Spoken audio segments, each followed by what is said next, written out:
Okay, so welcome everyone to our Afghan cultural and religious overview.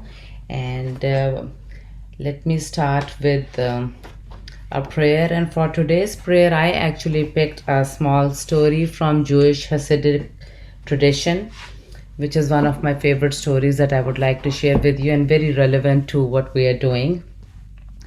So, an old rabbi once asked all his students that how could you tell when the night has ended and the day has started? So, all the students started thinking, and one of the smartest students said that, Rabbi, when I look out from my window and I look far away in the fields, and I can distinguish between my field and the neighbor's field, that's when I know that night has ended and the day has started. And Rabbi listened to the answer and said, no, that's not right. So a second student offered and said, could it be when I see an animal in the distance and tell whether it is a sheep or a dog? No, answered the rabbi. And then the third student said, is it when you look at a tree in the distance and you're able to tell the difference whether it's an apple tree or a fig tree or a pear tree? That's when we know night has ended and the day has started? And the rabbi again said no. And then the rabbi goes on and says, it is when you can look at the face of any man and a woman and see that they are your brother or your sister. Because if you cannot do that, then there is still night for you. So I wanted to start with this Hasidic tale today because I find it really amazing to think about how our minds work, and they're always dividing us by thinking about my house versus his house, my things versus his things, my field versus his field. Whereas we live in a very, very interconnected world, and most of the work that we are doing in this group is the work of envisioning a world in which we can see all God's children as our brothers and sisters. So, thank you for being here. Thank you for your amazing work that you all doing. So I have, like you all know, we are not doing the trainings like we did in the first three sessions. Now we are only going over questions and answers since we already have families who have started arriving. And I have with me Imam Nawaz today from Medina Institute. He's our Imam and he's helping us with religious orientations and cultural acclimation sessions that he is giving to Afghans who are coming in. So I brought him in because if you have any questions, Imam Nawaz can help us based on his experience with the families. A couple of things that I want to start with is that the privacy and confidentiality of these families is very important for us, and we will learn through the experience of resettling them without giving any personal details out about them. Imam Nawaz, I just want to give you a brief update. Most of these people are the ones who are receiving families. Our sessions are recorded because a few of them cannot join Saturday morning, so they listen to them later on.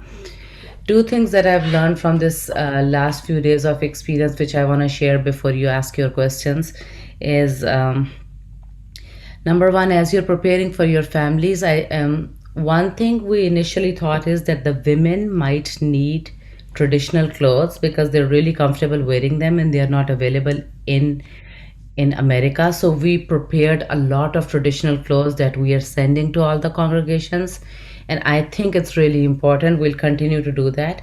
But I've also realized that the men who are coming, they might not have Western clothes and they might need to go out and work.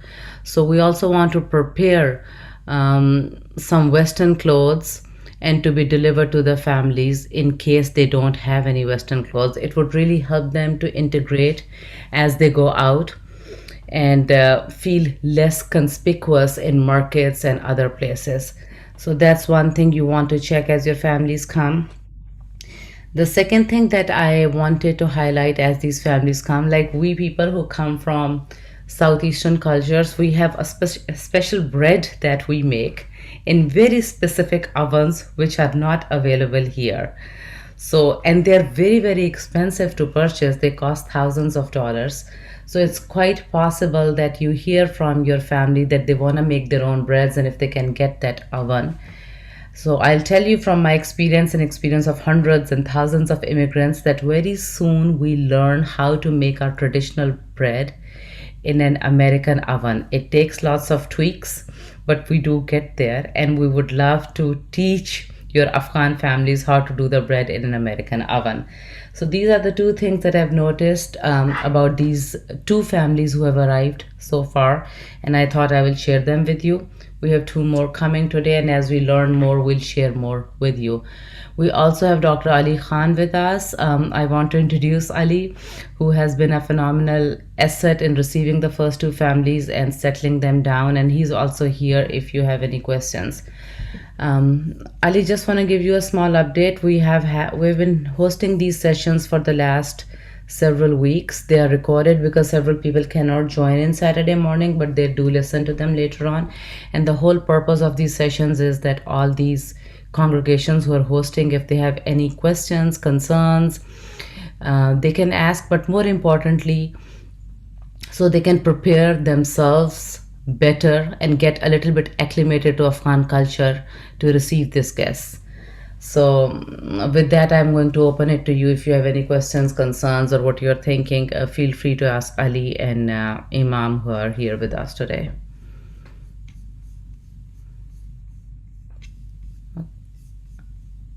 I see Donald and I think it's Rick. I see a few more people who have joined us. So while people are still thinking, Imam Nawaz and Ali, I will ask you a couple of questions. Like I said before, we do want to learn what we share from these experiences, but without giving out any private details about these families. Is there anything that you want to share that you learned from the past week of working with Afghans, receiving them, helping them settle down, things that you can share with those teams who are waiting to receive their families? And most of the people you see here are waiting to receive their families. I think just a few points, mainly just building on Sophia, what you said.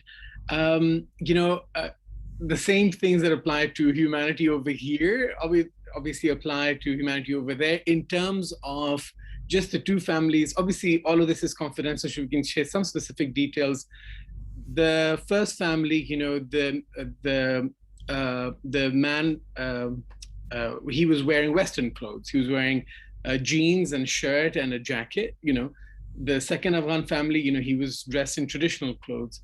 The first Afghan family, the wife is educated and literate. The wife is at least literate and somewhat educated, and the husband is less educated and less literate than the wife. So he's relying on her to text back and forth. And obviously, he's fine with that, but she is the person who's texting back and forth with the congregation.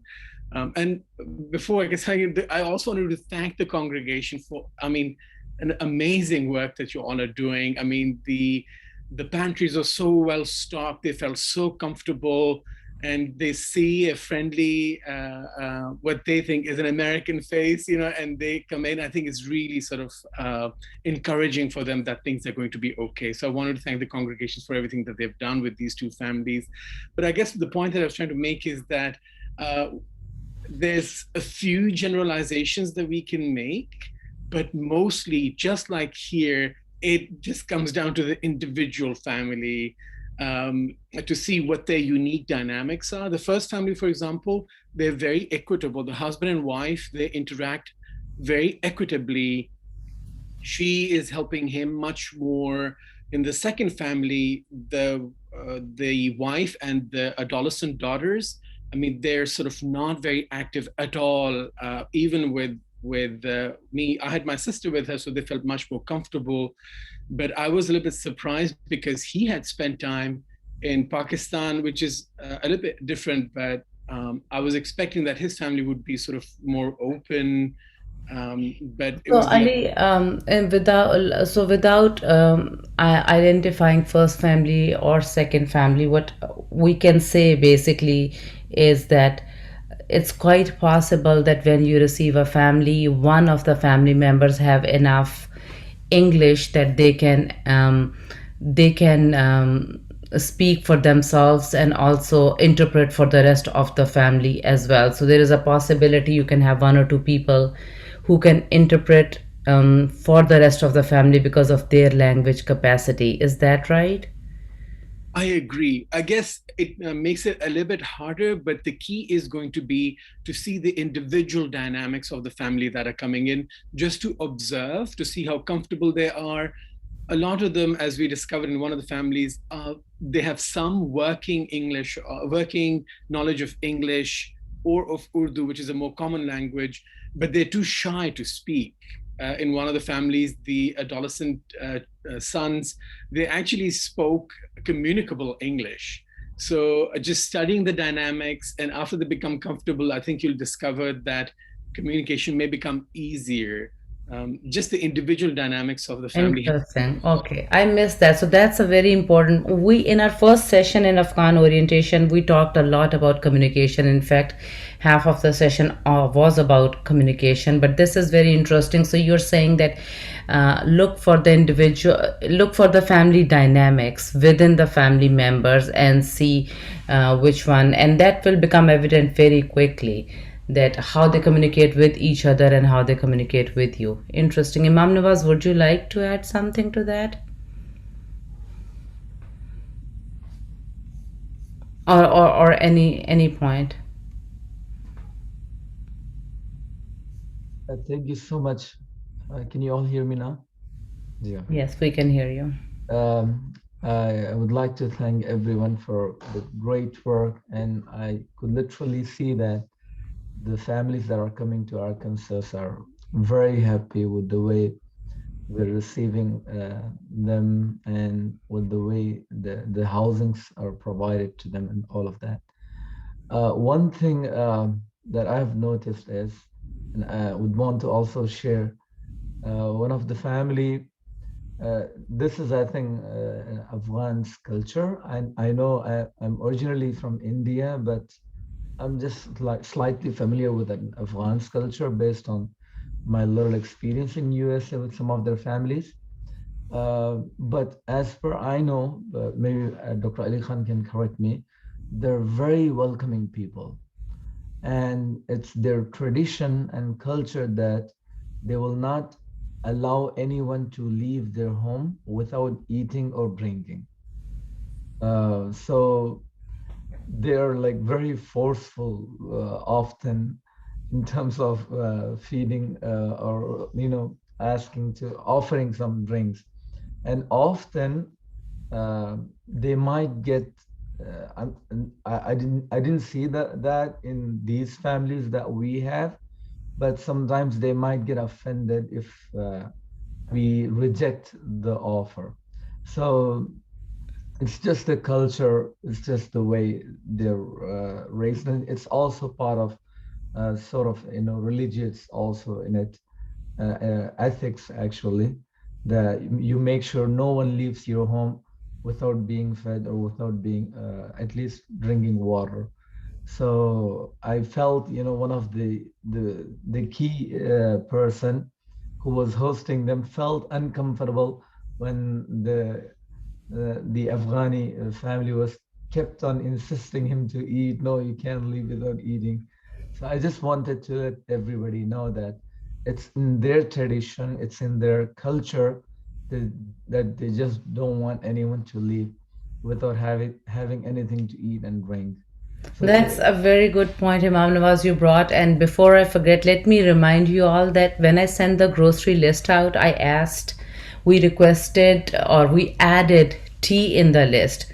So please make sure as you're preparing for your families that you have loose leaf tea in your in the pantry that you have bought for them, and maybe more than one kind, because you will notice the moment your family gets to the house, the first thing they want to do is put a tea kettle on and prepare the tea for themselves and for you too. And in Afghan culture, generally you will see tea brewing the whole day long. So I wanted to mention that and emphasize on that before I forget. And what Imam Nawaz is saying is so true. I have heard that these families have been cooking already, and they are every time an orienter or imam or somebody gets to their home, they really want you to eat with them, whether it's breakfast time or dinner time. They've been sending foods to the ST leads homes too. So please know that your family will ask you to eat with them. And if you remember, in the initial communication orientation, we said the basic rule of Afghans, that when you offer them something, they'll say no initially, and they'll say no several times before they say yes, which is a part of their culture. um, and it remains an important part, so don't take their first no's as a no, it's a polite no. So Rebecca just asked a question, that if they ask us or if they invite us to eat, shall we say no a couple of times before agreeing to eat? So what do you say, Dr. Ali and Imam Nawaz? How would you answer that question? I mean, I have Um, become so American that I would just accept it for the first time. But I know even in my culture, we are supposed to say politely no in the beginning. Oh no, don't take trouble, don't do this. But how would you answer that? I agree. So, just to give a bit of background, my family is ethnically Afghan. My grandparents are on both sides are Afghan.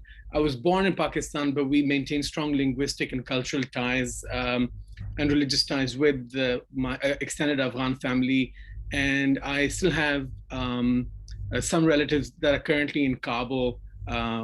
They're quite safe and comfortable, but we maintain strong ties with our Afghan background.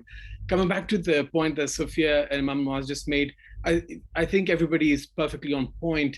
Um, it's not the same, but sometimes when you think of haggling, the pleasure is in the back and forth and the social interaction of offering food and tea and somebody saying no, that's all right, and then back and forth, and then you decide that everybody has tea together. That's the pleasure in the whole interaction. So if you truly are uncomfortable, then you can explain why you have to go, or if you truly have to go, say that you have to be here at this time and that you will certainly make time next week, or if you can, to come back and have tea, and that's all right. If you have an explanation, especially a prior commitment, that's quite all right.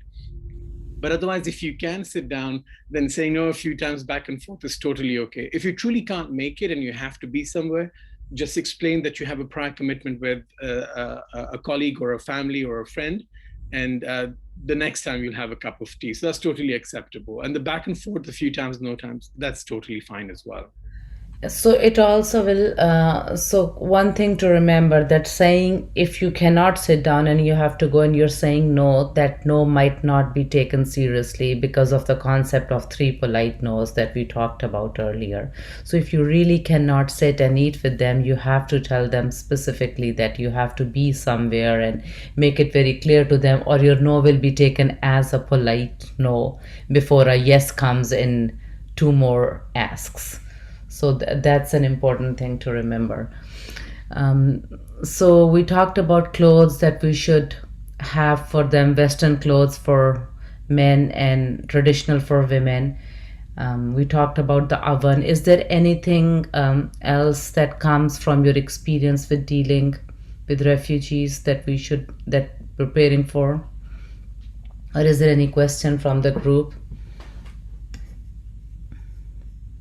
Imam Nawaz, how were they doing on their religious needs? Did we give them everything that they need? Yes, we give them the religious packages that we delivered. It has the copy of Quran and the prayer rug and the tasbih, the counter basically. And also I included hats also for men. And I did not include the hijabs because obviously they always carry hijabs with them. So and also I've included the prayer time calendars also in them. And one of I think two yeah, one or two families asked me to show them the direction where towards where they pray. So I also showed them the direction. So So that's another very important thing. We have somebody always coming from the airport to the initial check-in to the temporary housing. So please know that these Afghans would like to know what direction to pray, and it's a very specific direction facing Kaaba, which is somewhere around 48 or 54 northeast from Little Rock. I'm not sure exactly, but your interpreter or whoever is traveling from there for them from airport to the home should be able to figure out that direction on the phone, because on our phones we have always compasses and they can figure out. So Afghans would need to know the direction. There is a question on Qurans that the Quran that they're receiving are they in Arabic. So the Qurans that we send them are only in Arabic. They don't have any translation in them, because all Muslims know how to read and how to read Arabic. So we send Qurans only in Arabic. Um, Something else was coming to my mind when we were talking about the direction, and as they move in it'll come to my mind again. So about the mosque experience, Imam Nawaz, this is important. And Ali, please correct me if I'm wrong. Generally women do not go to mosque in Afghanistan, is that right? So Yes, They we do not. invited them to the mosque, and we invited families, men and women both. And based on what I heard and saw on the cameras, I was not there, women also joined. So how did that go? How did the mosque experience go? um, I didn't get to talk to any of the women. Again, they're not even comfortable with it. But the good thing was last Friday we had a lot of women in the mosque.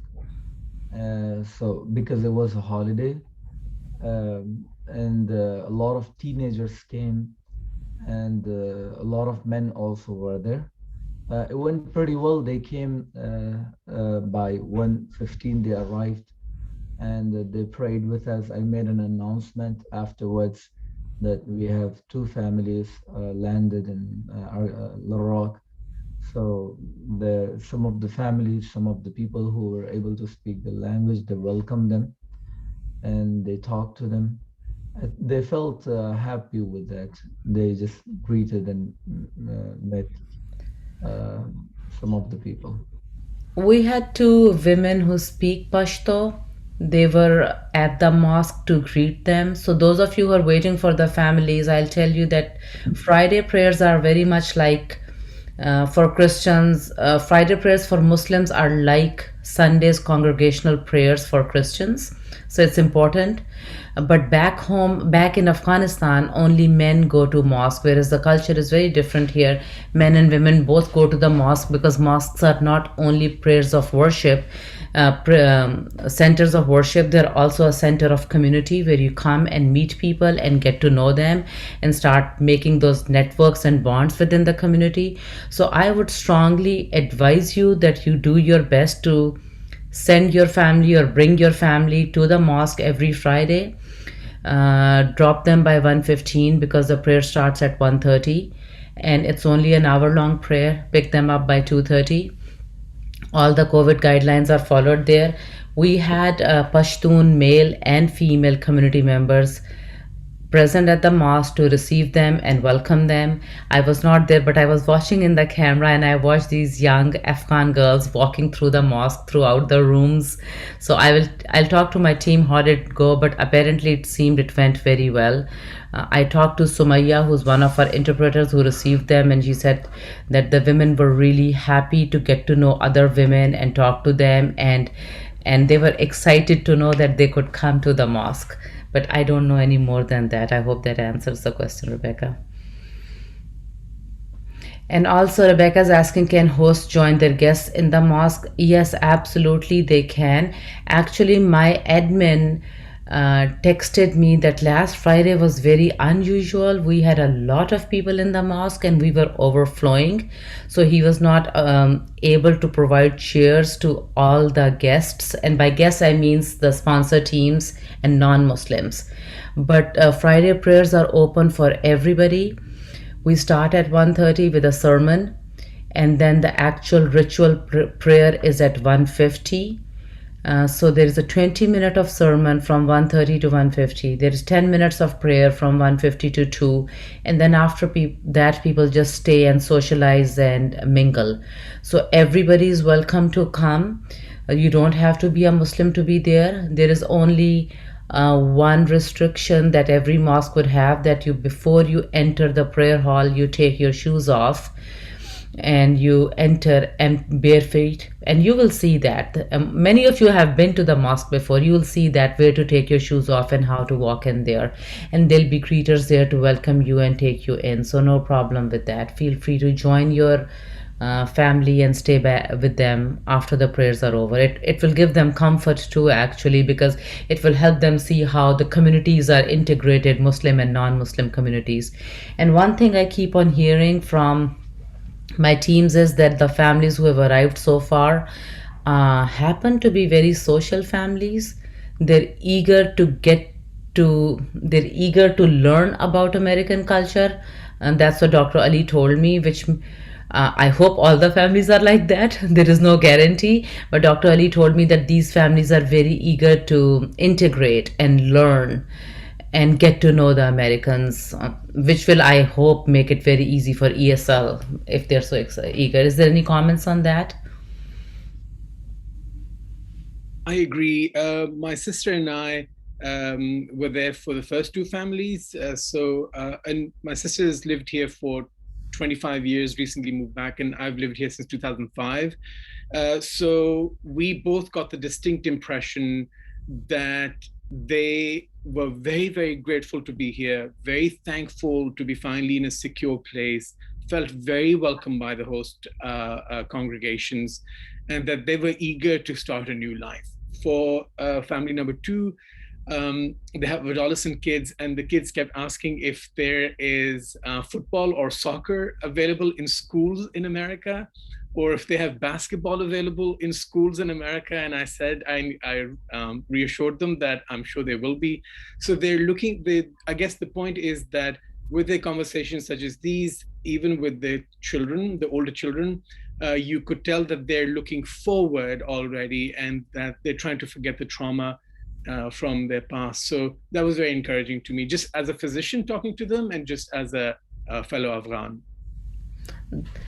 That's very encouraging for us. Dr. Ali, you were at the airport both the time, so we want to talk a little bit about the airport experience. If you remember the teams that we initially, and we still say that please don't overexpose your families, because they're coming from a lot of trauma, starting from Afghanistan to wherever they stayed, Qatar or Germany on the way, and then military base. They're already overexposed. So the way we are preparing for today's arrival is that we are only sending as many people as bare minimum needed. So one thing we learned is that Afghans are coming with a lot of luggage, which is a good thing, but that also means that you should either take a big van to accommodate all the luggage, or multiple cars. The way Medina will receive their families is we're taking multiple cars, but each car will have only one driver. So there is lots of room in the car, and we will only take 3 people at the airport, because we need at least 3 to drive those cars. We are not taking a whole lot of people because we don't want to overwhelm them at the airport. In the beginning, we want them to have the place to sit down and relax and take a breather. But then I was not at the airport. Let me give it to Dr. Ali to ask him how was the airport experience. One of the families had flown from Kabul to Qatar to Germany to New Mexico to Dallas, and then on the way their flight got delayed. So instead of 7 p.m., I mean, they came in the next day. So they were dog tired. And with children, obviously, with lots of children and baggage. So and not much language to communicate. So they were very tired. They did have significant amount of luggage, but the congregations, they had thought of that, which was very, very encouraging. On one occasion, there was a separate couple that had a car that they put the luggage in, and then the family went with another couple from the congregation that was there. So that was very well thought out. In the second family, the congregation had actually brought a 15-seater van bus, so we could accommodate the luggage and the family as well. But everything went smoothly. They were one of the families, the women told my sister, she was very encouraged to see an Afghan sister there, to sort of calm her and to let her know that this is the final stop. They won't be flying off from somewhere here. So I think uh, I agree with you, Sophie, 100%. It can be a bit overwhelming. Keeping the fact that they will have a lot of luggage in mind and planning accordingly is helpful. And just minimum sort of teaching or minimum sort of exposure to a lot of new things on the first day is the right. We're thinking along the right lines. One thing I would add is if you have multiple people going to the airport, then make sure one of them is a woman. I think that would comfort the family. Instead, like for example, if you're sending three people to the airport, don't send three men. Send one man, two women, or two men, one woman. So make sure there is at least one woman. That would be helpful, I think. Um, as far as overwhelming goes, I what I heard is that the families have been really joyful and happy as they came. But then that's also a very natural first stage of refugees, that they're always joyful, happy, relieved, content that they have arrived at a safe place which belongs to them, and even if it's temporary. So that's totally normal.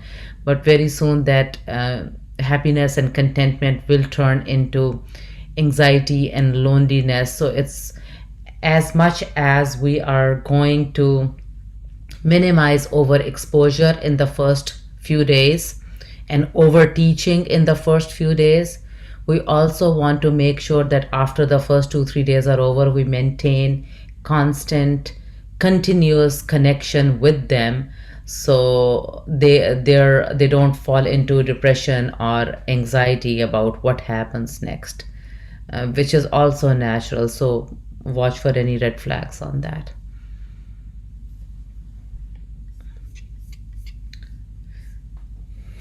Are there any other learning experiences that you can think about, Dr. Ali, from your time with them?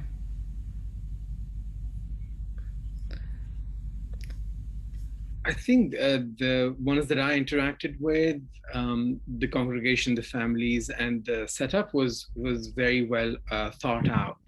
The next day, the congregation was checking on them. Slowly, other members of the congregation were introduced, which I think was the right way to do it. And seeing us, the familiar face, again the next day, that sort of, I think, helped calm the residual anxiety down as well.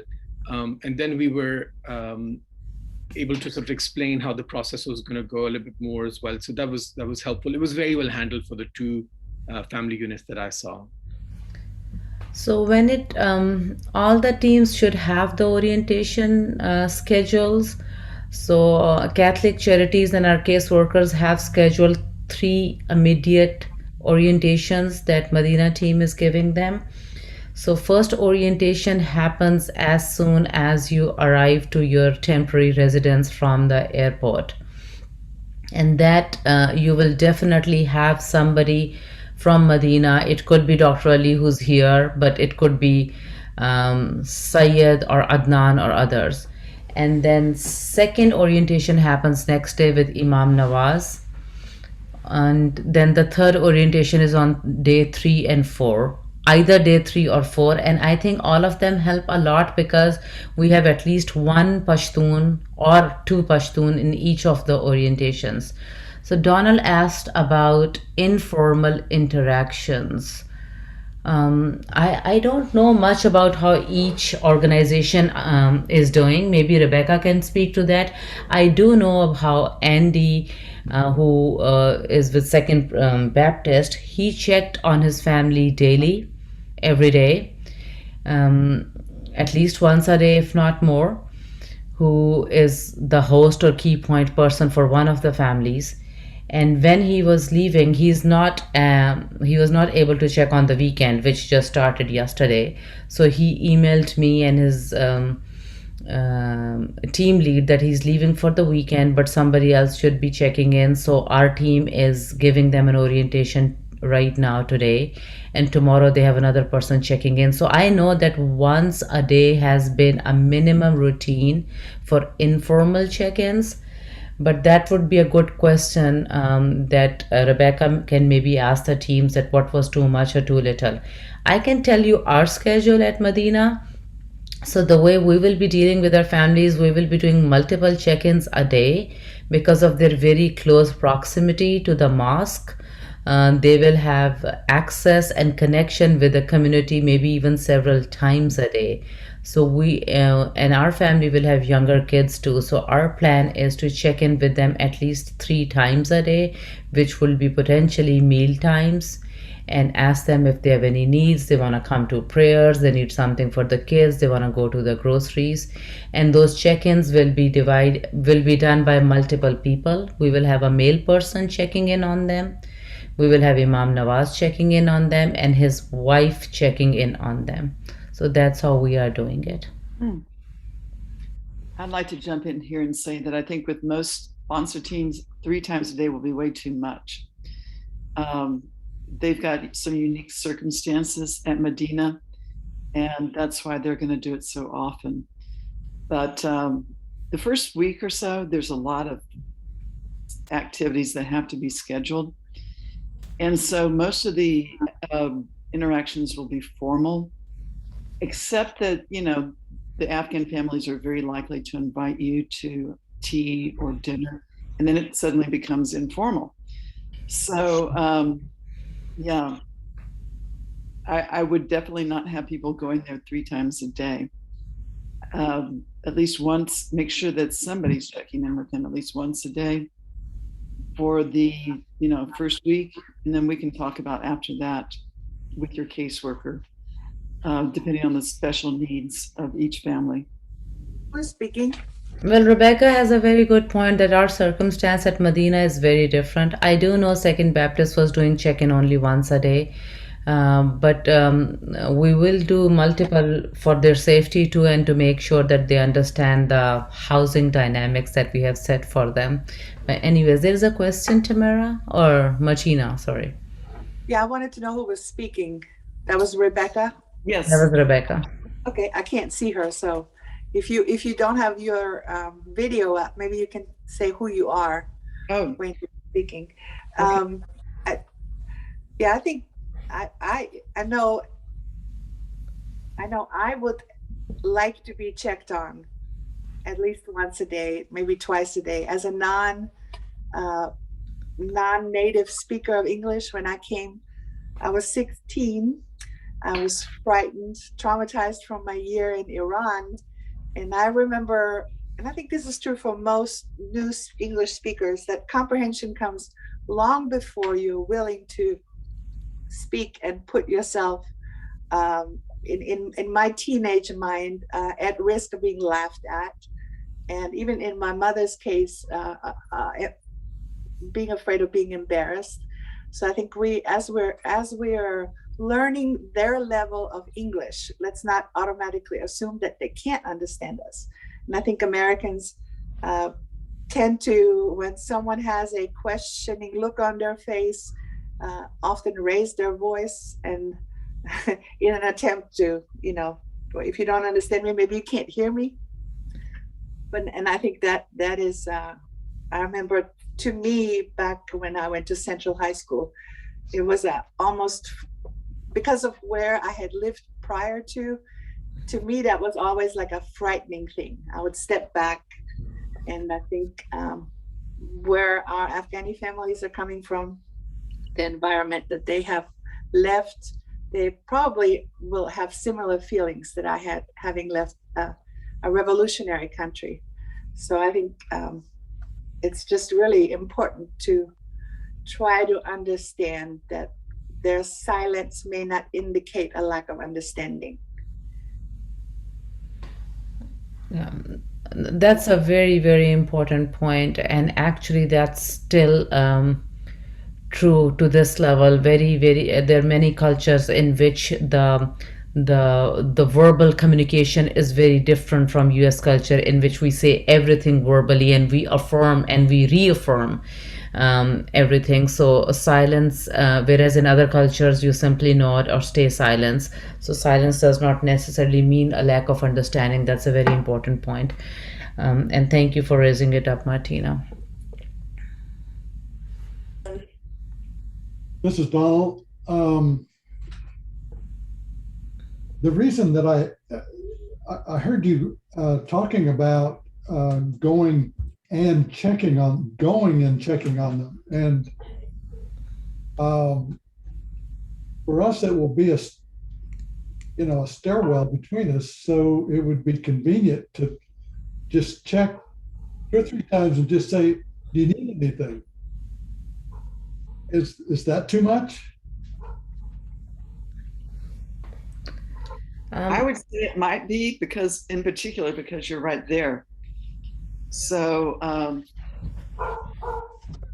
they're probably going to want to feel like they have some autonomy also. Sure. Yeah.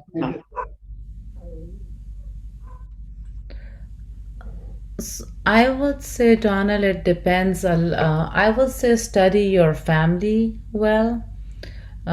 Every family, generally Afghan families are very social. First 2 3 days, like Rebecca said, or maybe even a week, interactions are very formal, and because of the orientations and caseworker visits and everything that Rebecca and all are doing. But soon, once the formal interactions subside, and knowing the culture they come from, um, a standard stereotypical Afghan family, I personally think would like a lot of checking in, because they come from um, communal cultures where people check in on each other all the time. Actually, the concept of privacy, family privacy, is minimal. Yeah. So in order for them not to fall into loneliness or a sense of isolation, I would err on the side of checking in more than less. If And another thing which I've noticed, and which will happen, I'm an immigrant myself. It's just been many years now, that they will quickly try to create a network of friends too. And I already see it happening. When they came to the mosque, they were trying to look for people who can speak like them, trying to take their phone numbers.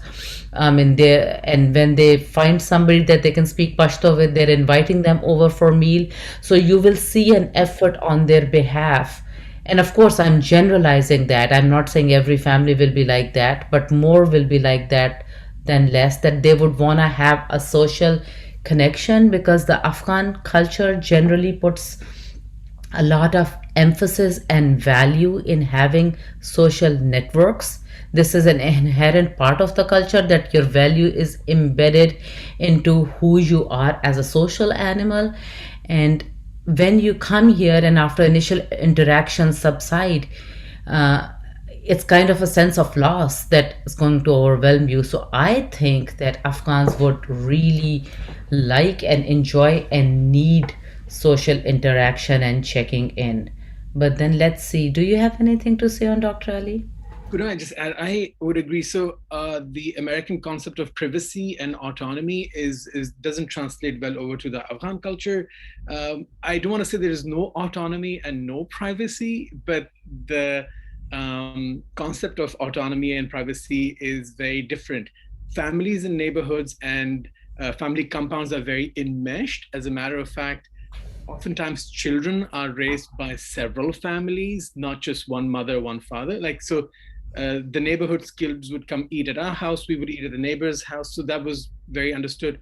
And privacy and autonomy, you would not overstep privacy and autonomy by checking frequently on them 2 or 3 times. Obviously, every congregation's logistics are unique. So just keeping that in mind, if I had to err between giving them the space and privacy and autonomy, or seeing them 3 times and worrying about overwhelming them, I would err on the side of checking more frequently with them than trying to provide them autonomy and privacy. That is not a concept that translates equivalently into Afghan culture. If you have to err on the side of one or the other, I would say more interaction is probably better. Yeah, I'm definitely with you on that. And if it's hard for you because not everybody is living very close to their congregation, then I would say check in on phone initially. Or and these Afghans will also make connection with their interpreters, which doesn't mean interpreters will respond to them all the time. They will be overwhelmed. But check in on phone and have multiple people assigned to that task instead of one, and maybe you can divide uh, the things that they're going to do over days. Like for example, if you have to go for a healthcare appointment and a grocery appointment and a shopping for clothes and diapers appointment the same day, divide them on different days so they have some consistent connection with humans. As they, and especially I'm more concerned about when they go to the permanent housing, because in temporary housing I understand STs will be checking on them a lot because they are checking on the housing as well. But after permanent housing, things are going to change. So I think that's where the networks and friendships will be more important and meaningful. If there are any uh, health concerns for specific individuals, then please talk to the caseworkers. That's the main thing. We do have, as you all know, UMS appointments set up, but for specific health concerns, they will go through caseworkers. And it was hard for me to turn the physician hat off when I was interacting with them. One of them has a 6-month-old child, I think, and obviously in the turmoil of half her life, which is 3 months, the past 3 months, I was worried that she was a little bit sort of malnourished, perhaps, but not to the point that would be very easily reversible with a few weeks of nutrition. So that was the only thing that my sister and I talked about together, but it was not to the point that would raise alarms. It was something that, I had noticed after many years of living in America. It was very quick to come back and see, the last 3 months, which is half of this child's life, has been, turmoil. So, but the very next day when we went and saw her, she had really perked up. And so there was no concerns per se, but my sister and I just made note that, uh, you know, she just looked like she could use a little bit of, nutrition, and that wasn't something alarming. So that's an important point too. When they have young kids, make sure their pantries are well stocked and they have stuff that is healthy and nutritious. So that's important. So I think um, if there are no other questions, that's it from us, Dr. Ali. We talked about in our earlier meetings, Ali, we talked about communication, we talked about gender norms a lot, we talked about cultural and religious norms a lot, we talked about hospitality, which you have experienced and shared with them that they would like you to come and visit with them and eat with them. But these are the things we have covered initially. If you think there is something that needs to be mentioned, then we'll cover it. Otherwise, we'll close the session. No, both my sister and I, when we were interacting with these families, and we were just very, very impressed with the congregations that are doing such a good job, and with Medina for coordinating such a massive effort.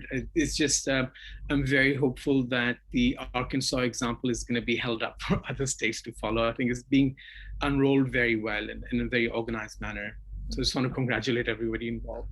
Thank you. Actually, Ali, this is it's Catholic Charities who stepped up. It's their resettlement agency which is doing all that work, and then Medina and all the congregations helping with that effort. And of course, it takes a village to raise a child, and we are talking about so many families. So it's taking our interfaith community, interfaith village to resettle them. So as always, you all have your ST leads on Slack. I apologize for sending this notice very late last night about today's session because we've been so busy and overwhelmed. I totally forgot about it, and that's why the message didn't go out to everybody maybe. So just remember that we will be meeting every Saturday morning for the month of October at least, as we are receiving the families to troubleshoot any religious or cultural issues that we might facing. And even if you don't get the notice from me, which I hope I'll send earlier this time, we'll definitely be here Saturday mornings. So with that, I will close today's session with another prayer by David Wolf, which is another one of my favorite ones. And David Wolf says in the book Teaching Your Children About God, this is the name of the book, Teaching Your Children About God. And he says in the book, there's a marvelous story of a man who once stood before God. His heart was breaking from pain and injustices in the world. And he cries out and says, Dear God, look at all the suffering, the anguish, the disappointment and distress in your world. Why don't you send help? God responded and said, I did send help. I sent you. So he sent you all to help these Afghans. Thank you so much for all your work. Peace, salam, and shalom. I'll see you next Saturday.